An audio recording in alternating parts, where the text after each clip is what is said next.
Good evening, everybody. What's up? Welcome to another edition of Dan E Talks. I'm your host, Daniel Cody, and this is where I do commentary on all things wrestling. And before we get started, I want to thank all of the viewers who have been viewing the past couple of weeks, and I want to encourage you, don't forget to like, comment, and subscribe so you can be notified on all things Danny, or should I say, Daniel Cody. Shit, we're getting a bit real now. Without further ado, let's get started with tonight's highlights.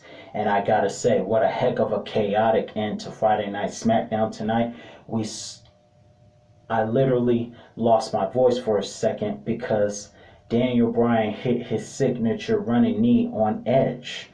And of course, after the contract signing, it's Jay Uso. See, that's the kind of thing that happens when you have twins. And when you have twins with the same looks, and both their names start with a J, it makes it harder. Bottom line, I know. Plus, you look alike and your names start with a J, so it makes it hard for me to remember who is who. But Jay Uso, in his big mouth, according to the script line, but never used the F word, challenged, got mad, and tossed the tables like he was Jesus Christ, and made it an idea that there should be a special enforcer. And I said, Jay, you and your mouth. Now it's going to work against you, because next week, Edge, for the first time in 11 years, will get in a SmackDown ring, and he's going to be against Jay Uso. Yeah, Jay Uso. Which now means chances are Edge is going to win, and Edge is going to be the enforcer. Which means it's going to be fair ground, since Edge is not friends with any one of those guys. Not Roman and not Daniel Bryan. And I think they're going to book the match for Roman Reigns to win, because of course we're going to have Spear versus Spear, the dream match. But at the same time, in Edge's opening promo for the show tonight, he mentioned something very interesting, in which he said while Roman is the head of the table, Edge was the carpenter for that table, which will make it a huge WrestleMania tagline: head of the table versus carpenter. Or should I just say carpenter versus head? Not to be confused with Al Snow's play toy. For whatever reason, that was controversial. I don't know why, but for whatever reason. Moving on, that's the way that's going to work out. I can't wait to see what happens there, even though I think the results are going to be the same as Fastlane 2015. Even though I am a Daniel Bryan fan, but I kind of see how the booking's going to go with this. In my personal opinion, I have a feeling they're going to do this so that we can get that match. After all, it's going to be amazing to watch. It would make a great match. Not that Daniel Bryan versus Edge wouldn't make a good match, but, best potential match you can bring up, you do it. So, moving on, tonight we saw an 8-man tag match between the Dirty Dolls, whatever the heck they want to call themselves, Bobby Roode and Dolph Ziggler. Ironically, Dolph Ziggler teamed up with Otis, which is something none of us saw coming, with Chad Gable of the Alpha Academy to go against Rey Mysterio and his son alongside the Street Profits, which is a match that the Street Profits and Rey Mysterio alongside his son would eventually win. But I have to say this: Montez Ford does the best frog splashes ever. I'm going to go out and say his frog splash is better than RVD's. Rob Van Dam calls it the 5-star frog splash. And Eddie Guerrero, God rest his soul, was an amazing frog splasher of his own. But Montez Ford has the best athletic frog splash I have ever seen. Ever. Just the flat out best, in my personal opinion. Just the best. Also, in tonight's highlights, I gotta show y'all this. I don't know, some of you caught this. I did. But for those of you who did not catch this, I want to show you a funny blooper of Sasha Banks when she made her entrance. Let's take a look. Thought in me, the legit boss. And if Sasha Banks wants to march into WrestleMania as SmackDown Women's Champion and leave the same way she arrived.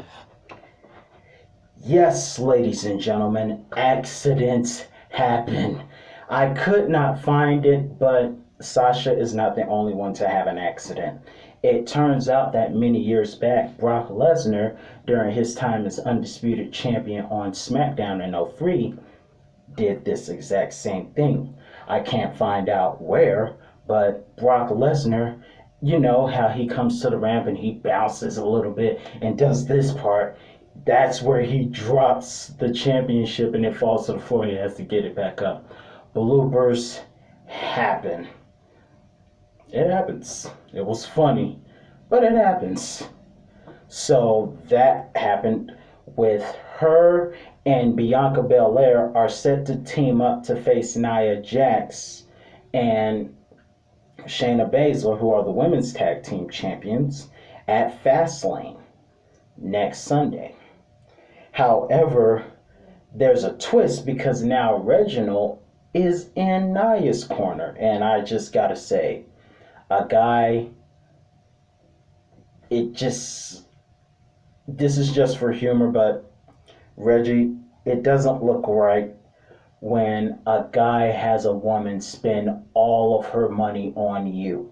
I just don't think it looks that right, just to devour her account like that. Next thing you know, she's going to be making another TLC scrub about you. Just kidding. But to serious business here. Reginald is now on Nia and Shayna's side, and I must say the store segment was funny.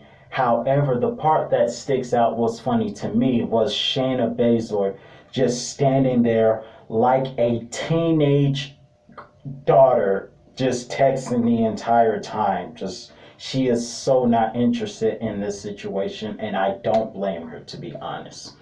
However, I guess we're over Nia hurting her bum. I guess we're over that, but either way, it's funny, you can bully Lana for weeks and weeks, but the villain gets 1 week to get hers.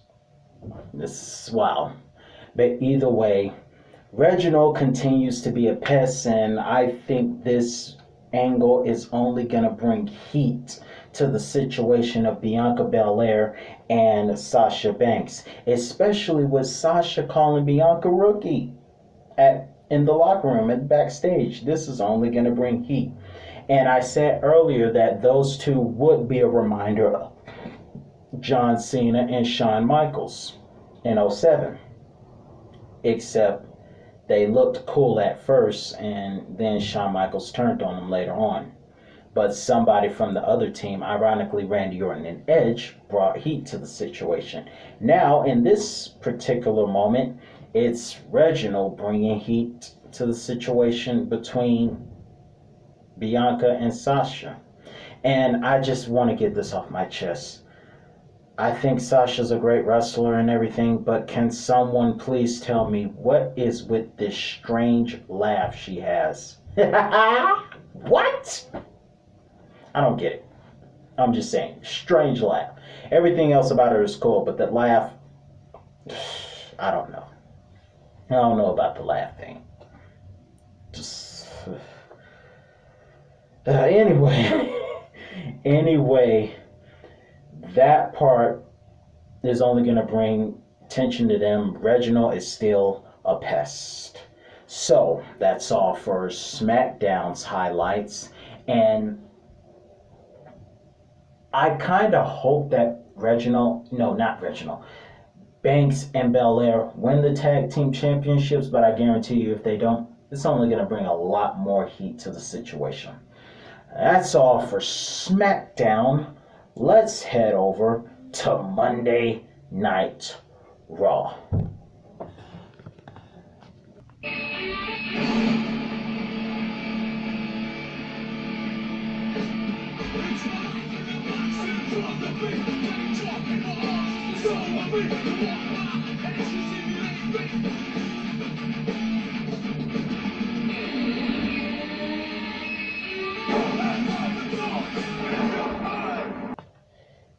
Yes, so in our latest Raw news tonight, Retribution still sucks. And I will say this, I'm going to say this.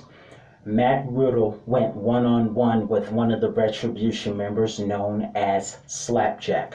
I'm going to tell y'all something.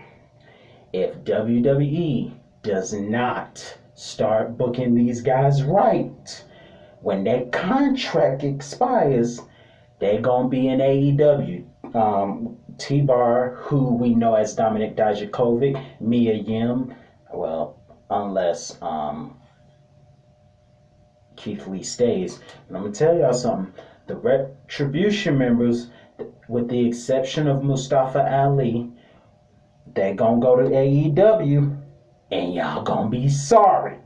So y'all might want to start booking those guys in a good way. Because right now, guys, all of them, and yes, they are bad guys, so of course you want the bad guys to lose, but I'm still saying guys like Dominic Dijakovic and Mia Yim alongside the others, they're not getting good bookings as far as they're concerned, so they're going to be on AEW if y'all don't watch out. After all, Big Show, or should I say Paul White, since he's no more BS, and that means no more Big Show, by the way. And then you have Christian, who is also in AEW, which I will talk about in another video. So we got to do something about this Retribution thing. Mustafa Ali is the only one that's getting some kind of good treatment. Although I will be rooting for Matt Riddle next week. However, y'all might want to think about that. Y'all gonna lose a lot of people to AEW. However, with all due respect, Retribution still stinks, except for Mustafa Ali. And in our opening, we saw Bobby Lashley defeat The Miz, and I must say, Miz was much more competitive this week. What happened last week? You got defeated one-sidedly last week, and this week The Miz put up a fight, which he should have did last week. But hey, he still lost, and like I said, I applaud Bobby Lashley winning the championship. And if this, some might say that when he won the ECW championship, it may not have been as high quality as the WWE and World Heavyweight Championship back in 2007. I think they were both equal because The Undertaker gave both of them the look of, I can challenge either one of you. So he has been a main eventer before, but this confirms it. So I'm very happy for Bobby Lashley winning the championship. It's just awesome. Another great moment for Black History Month, even though it's past. He's going to be remembered next February. And also, congratulations to Lashley. But I got to say this, with Shane and Braun Strowman, I'll put it like this. Once a McMahon, always a McMahon. So he's back to his heelish ways. Shane McMahon is, of course, and Braun, I hope Braun crushes him. Me personally. And I think it's going to be a massacre if that ever happens. In the words of Michael Cole, this is going to be a massacre! But either way, that would be fun to watch. Last but not least, from Raw's side. As we all know, Randy Orton is still in an ongoing feud with The Fiend, and Alexa Bliss with the strange new eyes is continuing mind games and practicing some kind of hoodoo and witchcraft. And if I didn't know any better, I think they were getting a couple of hints and tips from Shaw Guerrero. Just kidding. But But we all, for those of you who don't know, Shaw Guerrero, who was the daughter of the late Eddie Guerrero, is a huge fan of Magic. So I think WWE's getting a little inspiration from Eddie's daughter. Just kidding. Either way, this is the second week Randy Orton has vomited black water, should I say. I'll just call it black water because I don't know what the heck is going on. But I will say this. The angle with Randy Orton and The Fiend is what keeps us tuning in. I don't know about everybody else, but me personally, I think that's one of the things that keeps us tuning in, wondering when is The Fiend going to come back. And when Alexa twists, I don't know if it's called a Pandora box or a toy box, the one that goes dun dun dun dun dun dun, pop goes the weasel. And when that box open and we hear pop goes the weasel, that's when he's coming. So I'm going to be watching each week, wondering when the box is going to come open. Because it's going to come open. And it's not going to be a good day for Randy Orton. You thought what happened with Randy Orton versus The Undertaker was interesting. And you thought Randy Orton thought he was in trouble when Undertaker came back in '05 after he set him on fire, threw him in a casket, and burned it alive with him inside. Just wait till you see what happens when Randy Orton encounters The Fiend again. It's going to be scarier and a lot worse. Even though I will say, with all due respect, Bray Wyatt will never, ever match the legendary Undertaker. And if the Undertaker were still able to wrestle, that would make a great match. The Fiend versus The Undertaker. Fantasy warfare. Like if you agree. However, I can't wait to see. I never thought these words would come out of my mouth, but I can't wait to see what happens when the Mushroom Head and Slipknot Reject come back. Yes, I say he looks more like a Mushroom Head reject. But can't wait to see what happens when he comes back. Randy Orton lost in a WrestleMania rematch against AJ Styles because of the interference of Alexa Bliss and her mind game. So I'm also curious to see how Randy Orton will retaliate. Moving on, let's get to last but not least, NXT.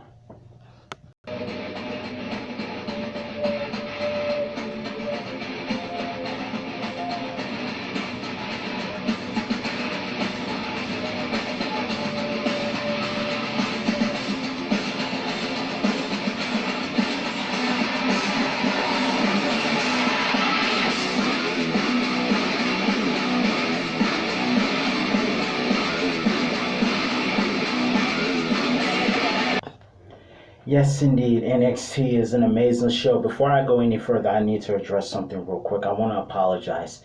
Last week, I recorded somewhat of a video that turns out had to be blocked in a couple of foreign countries because the video copyrighted was used and rights were owned by someone else. And I want to express that it is not my intentions to do wrong in any sort of way. Whatever is acceptable, I will do, but what is not acceptable, I will apologize for.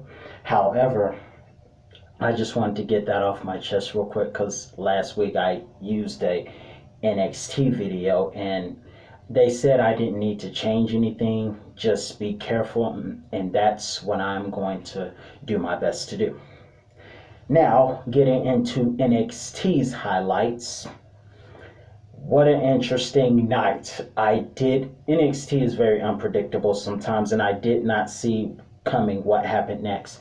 Last week, in a very controversial act, Raquel Gonzalez and Dakota Kai were set to challenge Nia Jax and Shayna Baszler for the Women's Tag Team Championships. However, due to controversial officialing and, of course, Adam Pearce making a special appearance, Regal decided to create NXT's Women's Tag Team Championships and reward them to Raquel and Dakota Kai. However, they were challenged by another two of my favorites, Shotzi Blackheart and Ember Moon. And that night they were set to wrestle for the tag team championships. However, no one could have predicted that in their first defense they lost the championships. And now Shotzi Blackheart and Ember Moon are the new NXT Women Tag Team Champions. And this is crazy because it's also a rematch from NXT TakeOver Vengeance Day. I'm trying to get my memory together. NXT TakeOver Vengeance Day was when Raquel and Dakota defeated Ember and Shotzi Blackheart. However, in this rematch, not only was Shotzi and Ember successful, but now they're the new tag team champions. And I gotta check out their new theme. Well, it's not necessarily new, but you know, I gotta check it out because it sounds very awesome. I am a hard rock fan. So I got to check that out to see how that looks. I think it's very cool. And speaking of new themes, wait, let's not get ahead of ourselves. Congratulations to Ember and Shotzi Blackheart, two of my favorites from NXT, my favorite female wrestlers. Another favorite female wrestler, Io Shirai, who not only defended her championship successfully Wednesday night against Toni Storm, but she made Toni tap out. And however, I don't think it was a wise move for Io to challenge Raquel Gonzalez. I mean, after Raquel and Dakota Kai were interviewed post-loss, Io Shirai came in and challenged her, which is something you don't see very often. It's not often that a champion would challenge somebody to wrestle them. But hey, I guess Io Shirai really wants to be the best, and to be the best, you got to beat everybody who has the potential to be the best. But I still think challenging her, I don't know if that's the best idea. After all, Raquel, look at the size difference, is bigger and stronger. But hey, that's what they said about David and Goliath, so who knows what happens. Io Shirai is another one of my favorites, so congratulations to both Io and Ember Moon and Shotzi for being champions. And I would love to see, I'm actually quite curious to see what will happen should Raquel and Io Shirai go head to head, one-on-one, against each other. And before we get to the main event, I have to say WWE being back in business is awesome. WrestleMania being back in business, tickets go on sale Tuesday for all of you who want to buy a ticket to see it in Raymond James, all of you in Tampa. And WWE NXT has a 2-day takeover. Awesome. Man, WWE is getting back in there. This is going to be a great year in wrestling. 2020 was a great year in wrestling. It wasn't a great year for a lot of people. My heart goes out to them.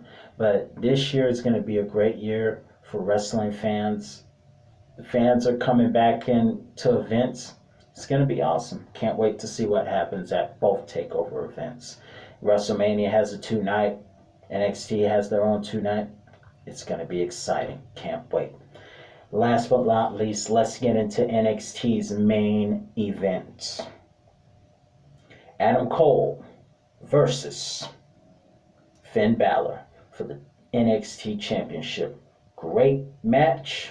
However, Kyle O'Reilly is back, and Kyle O'Reilly is after Finn. But I want to ask a question. Well, I don't really need to ask a question. I'll just say it like this.